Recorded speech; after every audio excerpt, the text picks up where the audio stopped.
Katanya ada sekat di antara kita. Katanya komunikasi hanya untuk mereka yang berdasi. Kita hidup dalam tradisi yang berubah setiap zamannya. Mereka yang mempunyai kekuasaan, yang memiliki jati diri, yang mempunyai wewenang untuk menyampaikan aspirasi. Tapi itu dulu, saat ini tentunya sudah berbeda.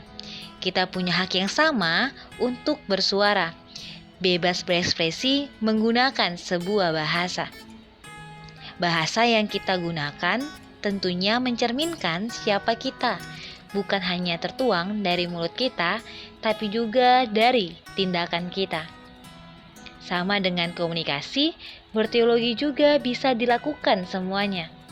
Ini narasiku, teologi komunikasi milik manusia.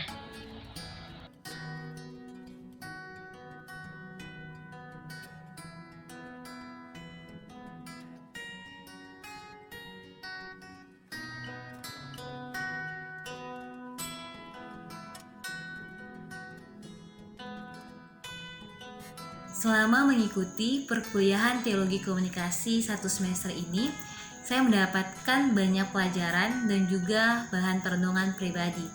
Saya menyadari bahwa komunikasi adalah hal yang penting dan bahasa yang kita gunakan dalam berkomunikasi perlu diperhatikan. Kita harus memahami bahwa kita memiliki ruang dalam komunikasi. Apakah ruang berkomunikasi kita ini bersifat interpersonal, kelompok, masyarakat, organisasi, ataupun massa.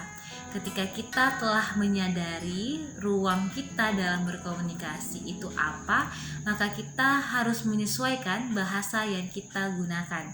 Karena pada dasarnya kesalahpahaman atau miskomunikasi terjadi akibat kita tidak menggunakan bahasa yang baik dan benar atau tidak memilih kata-kata yang sesuai dengan karakteristik rekan atau lawan bicara kita.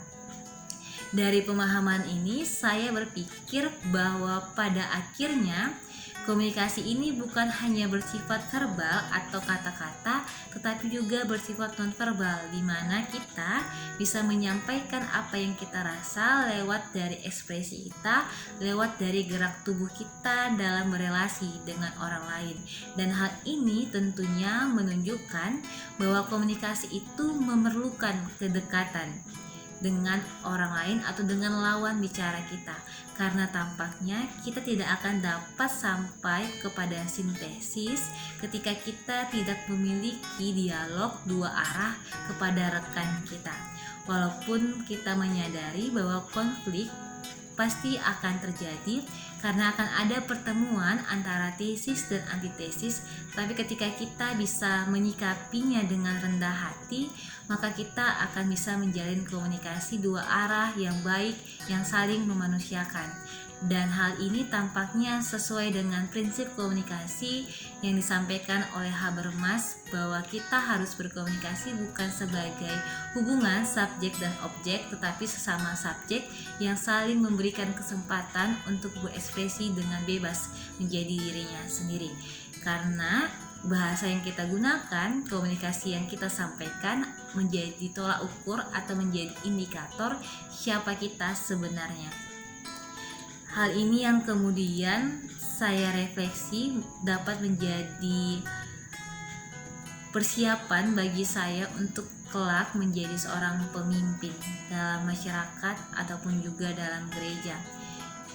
Kita harus memahami bahwa orang-orang di sekeliling kita juga memiliki pemahamannya sendiri, mereka juga punya cara pandangnya sendiri, dan kita tidak boleh merasa paling benar, dan kita harus terbuka untuk mendengar pendapat mereka, mendengar kritikan mereka, mendengarkan saran mereka, karena dengan demikian kita dapat terus bertumbuh menjadi orang yang lebih baik lagi. Demikian refleksi saya selama 1 semester ini. Saya mengucapkan terima kasih, Tuhan Yesus memberkati.